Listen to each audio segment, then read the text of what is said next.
Bismillahirrahmanirrahim. Assalamualaikum warahmatullahi wabarakatuh. Selamat pagi dan salam sejahtera untuk kita semua. Apa kabarnya anak bapak semuanya? Mudah-mudahan selalu sehat dan selalu berada dalam lindungan Allah Subhanahu wa taala dan tetap semangat dalam pembelajarannya walaupun kita melaksanakan proses pembelajaran jarak jauh pada hari ini. Kita berdoa kepada Allah Subhanahu wa taala, mudah-mudahan pandemi ini cepat berlalu dan kita bisa berjumpa di sekolah dan kita bisa melaksanakan pembelajaran sebagaimana biasanya. Oke, sesuai jadwal pada hari ini kita belajar Arab Melayu. Jadi sebelum belajar Arab Melayu, mari kita sama-sama berdoa kepada Allah Subhanahu wa taala, mudah-mudahan pembelajaran kita pada hari ini diberkahi dan diberikan kelancaran hendaknya. Amin amin ya rabbal alamin. Oke, kita masuk materi kita yaitunya Arab Melayu. Di dalam Arab Melayu itu sama halnya dengan pelajaran bahasa Indonesia. Dalam bahasa Indonesia ada yang namanya huruf, ada yang namanya kata, ada yang namanya kalimat. Begitu persis juga dengan Arab Melayu. Dalam Arab Melayu ada yang namanya huruf, ada yang namanya kata, ada yang namanya kalimat. Itu adalah sebuah ikatan yang tidak akan pernah terlepaskan di dalam pembelajaran itu sendiri. Jadi pada pertemuan pertama atau di awal-awal pertemuan kemarin kita sudah membahas tentang huruf, yaitunya huruf A sampai Z. Kalau kita masukkan ke dalam huruf Arab Melayu dia jadi seperti apa. Dan minggu kemarin Bapak juga sudah bahas yaitunya tentang merangkai kata.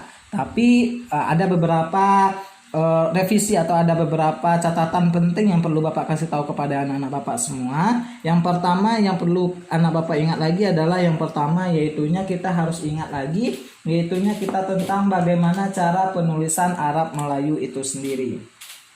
Yang pertama yaitunya perhatikan lagi. Yang perlu diingat adalah perhatikan lagi huruf Arab Melayu itu sendiri. Yang pertama pada pertemuan pertama kemarin Bapak juga sudah jelaskan ada yang namanya huruf di awal, ada yang namanya huruf di tengah, ada yang namanya huruf di akhir. Ini akan berbeda penulisannya. Jadi tolong diperhatikan lagi bagaimana cara penulisannya. Tolong diperhatikan kembali di tabel yang sudah Bapak berikan pada pertemuan-pertemuan di awal kemarin. Itu yang pertama. Selain daripada itu, kemarin Bapak perhatikan di dalam Arab Melayu itu memang ada beberapa huruf yang mirip. Kalau kita bawakan ke dalam huruf hijaiyah. Ada kemarin Bapak perhatikan yang kesalahan dalam penggunaan huruf. Contohnya kemarin adalah huruf Z. Huruf Z itu di dalam Arab Melayu itu adalah tulisannya seperti ini. Za. Ada kemarin yang nulis seperti ini. Kalau ini berarti salah. Jadi tolong diperhatikan lagi kan sudah ada di dalam tabelnya. Contoh lain adalah huruf S. Huruf S itu yang betul seperti ini. Jangan ada yang kemarin nulis seperti ini yang ada titik tiganya. Ini salah. Atau ada yang nulis seperti ini. Ini juga salah. Jadi yang betul tuh ini. Ini yang betul ini. Jadi tolong diperhatikan kembali. Contoh lainnya adalah huruf H. H itu yang betul ini. Jangan menggunakan yang ini. Atau kalau tidak ini gunakan yang ini.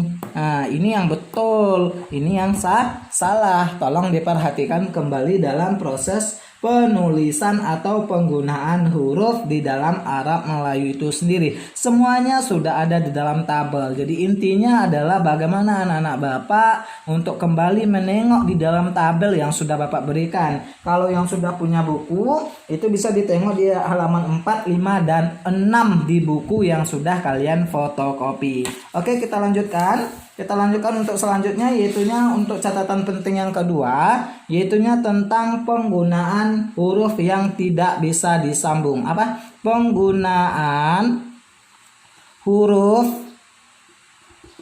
yang tidak bisa disambung dengan huruf sesudahnya. Di dalam Arab Melayu ada beberapa huruf itu yang tidak boleh atau tidak bisa disambung dengan huruf-huruf sesudahnya. Contohnya adalah huruf D.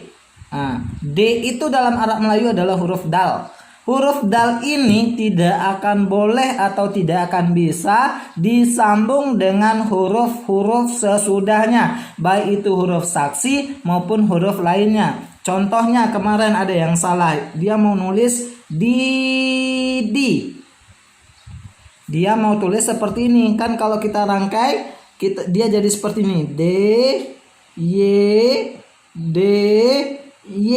Ini D, ini I, ini D, ini I. Jadi bacanya adalah Didi. Ini ada kemarin yang nulis seperti ini, D, ini huruf dal ya, disambung dengan huruf ya. Begitu juga dengan huruf kedua, disambung dengan huruf ya. Ini katanya bacanya Didi, tapi ini adalah salah. Yang betul itu seperti ini. Jadi tolong diperhatikan, huruf-huruf yang tidak bisa disambung dengan huruf yang sesudahnya, baik itu huruf alif, baik itu huruf ya, baik itu huruf waw maupun huruf-huruf lainnya, itu jangan disambung, karena kalau disambung dia akan berbeda arti nantinya. Huruf kedua yang tidak bisa disambung adalah huruf Z. Nah, ini juga tidak bisa disambung, dan huruf yang ketiga adalah huruf R. Ini tidak boleh. 3 huruf ini tidak boleh disambung. Maksud tidak boleh disambung adalah tidak boleh disambung dengan huruf sesudahnya yang mengikutinya. Kalau disambung dengan huruf sesudahnya yang mengikutinya, maka dia akan berbeda makna atau akan berbeda artinya lagi. Tolong diperhatikan lagi. Ini ada 3, ada D, ada Z, ada R. Jangan ini disambung dengan huruf sesudahnya, karena kalau disambung dengan huruf sesudahnya maka akan berbeda artinya. Sekarang Bapak masuk ke catatan penting nomor 3. Nomor 3 adalah penggunaan kembali huruf saksi. Penggunaan huruf saksi. Huruf saksi kemarin ada 3, alif, ya, waw. Alif digunakan untuk A, ya digunakan untuk I dan E, waw digunakan untuk O dan U. Ini tolong diperhatikan lagi dalam penulisan kalimat atau penulisan kata yang akan berkelanjutan sesudah ini. Mungkin pada intinya adalah Bapak minta kepada anak-anak Bapak untuk lebih hati-hati lagi di dalam penulisan huruf Arab Melayu itu sendiri, karena akan ada ketentuan-ketentuan yang tidak bisa kita langgar dalam penulisan Arab Melayu. Kalau ada yang sudah punya buku, itu semua sudah ada dijelaskan di dalam buku. Mungkin untuk video kali ini Bapak cukupkan. Terima kasih. Assalamualaikum warahmatullahi wabarakatuh.